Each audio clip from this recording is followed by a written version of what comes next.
கர்த்தராகிய இயேசு கிறிஸ்துவின் பரிசுத்த நாமத்திற்கு ஸ்தோத்திரம் சொல்லி உங்களை இந்த கிருபையின் புதையல் நிகழ்ச்சிக்கு வரவேற்கிறேன். எபிசோட் 1லேருந்து 142 வரைக்கும் பார்க்காதவங்க பாருங்கள். நிச்சயமாக உங்கள் இதயத்துக்கு தேவையான விஷயங்களை பேசிட்டு வரும். தொடர்ந்து வாட்ச் பண்ணுங்கள், ஃபுல் எபிசோட் வாட்ச் பண்ணுங்கள். நிச்சயமாக உங்களுக்கு பயன் கிடைக்கும். நாம் போன எபிசோடில் யோசேப்பு வண்டி அனுப்பி அவங்க குடும்பத்தை, யாக்கோபு, அவங்க பிள்ளைங்க எல்லாரும், அவருடைய சகோதரர், அவங்க தகப்பன் எல்லாரையும் கூட்டிகிட்டு வரணும் வண்டி அனுப்புகிறாரு. அவங்க போய் தகப்பன்ட்டு சொல்கிறாங்க. தகப்பன் நம்பலை. ஆனால் அதுக்கப்புறம் வண்டிங்கெல்லாம் பார்த்துட்டு யோசேப்பு உயிரோடு இருக்கிறது நினச்சி அவர் ஆவி உயிர்த்ததுன்னு சொல்லி நம்ம பார்த்தோம். அவரோட அவ்வளோ ஒரு சந்தோஷம். யோசேப்பை பார்க்குறதுக்கு வண்டிங்களோட வராங்க. கோசேன் நாட்டுக்கு, நேராக கோசேன் நாட்டுக்கு அவங்கள வர சொல்லிடுறாரு. ஏன்னா அங்கே தான் அவங்கள வளமான வாழ்க்கையை தரும்படி, அவங்கள ஆசீர்வாதமாக வைக்கும்படி அவர் பிரயாசப்படுறாரு. தகப்பன் எல்லாரையும் நீங்கள் கூட்டிகிட்டு வாங்கன்னு பார்வோனும் சொல்லிட்டாரு. ஏன்னா யோசேப்பு சொல்கிறது தான் பார்வோன்னு சொல்கிறது. அப்படி தான் அங்கே எகிப்து தேசத்தில் இருக்குது.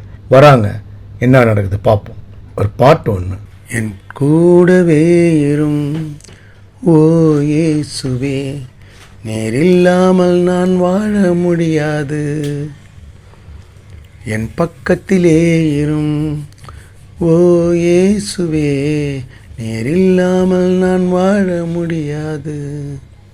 இருளான வாழ்க்கையிலே வெளிச்சமானிரே, உயிரற்ற வாழ்க்கையிலே ஜீவனானிரே. இருளான வாழ்க்கையிலே வெளிச்சமானிரே, உயிரற்ற வாழ்க்கையிலே ஜீவனானிரே. என் வெளிச்சமும் நீரே, என் ஜீவனும் நீரே, எனக்கெல்லாமே நீங்க தானப்பா.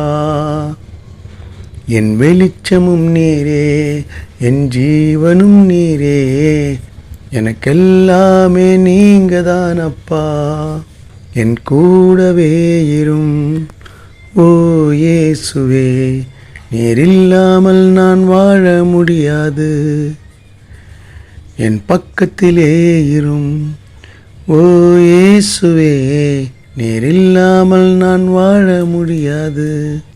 கண்ணீர் சிந்தும் நேரத்தில் நீர் தாயுமானிரே, காயப்பட்ட நேரத்தில் நீர் தகப்பனானிரே.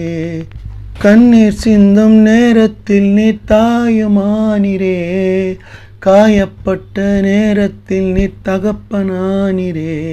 என் அம்மாவும் நீரே, என் அப்பாவும் நீரே, எனக்கெல்லாமே நீங்க தானப்பா. என் அம்மாவும் நீரே, என் அப்பாவும் நீரே, எனக்கெல்லாமே நீங்க தானப்பா. என் கூடவே இரும் ஓ இயேசுவே, நீர் இல்லாமல் நான் வாழ முடியாது.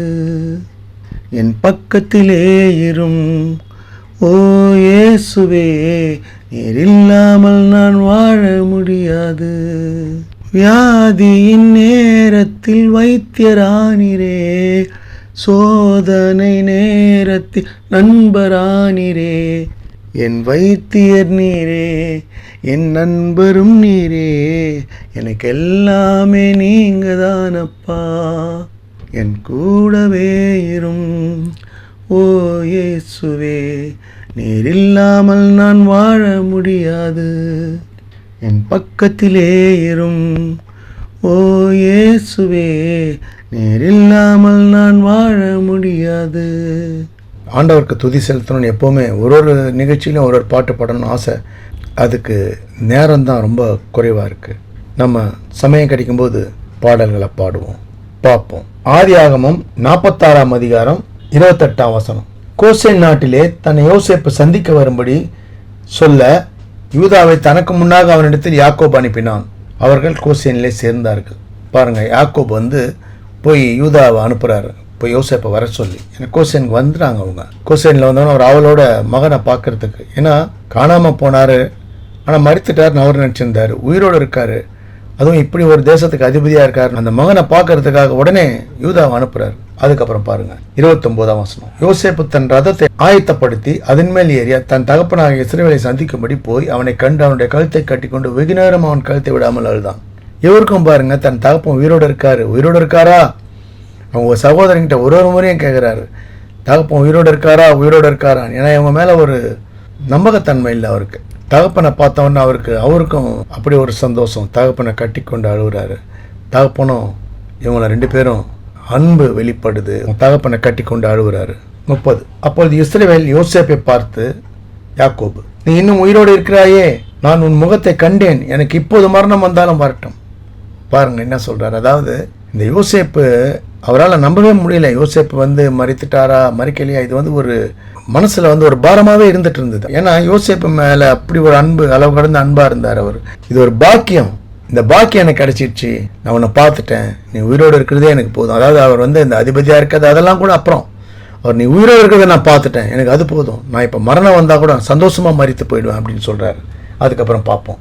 31. பின்பு யோசேப்பு தன் சகோதரியும் தன் தகப்பனுடைய குடும்பத்தாரையும் நோக்கி, நான் பார்வோனிடத்தில் போய் கானான் தேசத்தில் என் சகோதரரும் என் தகப்பன் குடும்பத்தாரும் என் இடத்தில் வந்திருக்கிறார்கள், அதை நான் சொல்கிறேன். பார்வோன்கிட்ட போய் அவர்கள் மேய்ப்பர்கள், ஆடு மாடுகளை மேய்க்கிறது அவங்க தொழில், அதனால் அவங்க ஆடு மாடுகள் எல்லாத்தையும் கொண்டு இங்கே வந்துட்டாங்க அப்படின்னு சொல்லி நான் சொல்கிறேன்னு சொல்கிறாரு. அதுக்கப்புறம் 33. பார்வோன் உங்களை அழைத்து உங்கள் தொழில் என்ன என்று கேட்டால், நீங்கள் கோசேன் நாட்டிலே குடியிருக்கும்படி அவனை நோக்கி, நாங்கள் எங்கள் பிதாக்களைப் போல உமது அடையாராகிய நாங்களும் சிறுவயது முதல் இதுவரைக்கும் மேய்ப்பர்களாயிருக்கிறோம் என்று சொல்லுங்கள். இருக்கிறத உள்ளபடி சொல்றாரு. ஆனால் இதுதான் நீங்கள் சொல்லணும் அப்படின்னு சொல்றாரு. அப்புறம் என்ன நடக்குது பார்ப்போம். 47ஆம் அதிகாரம் 1ஆம் வசனம்.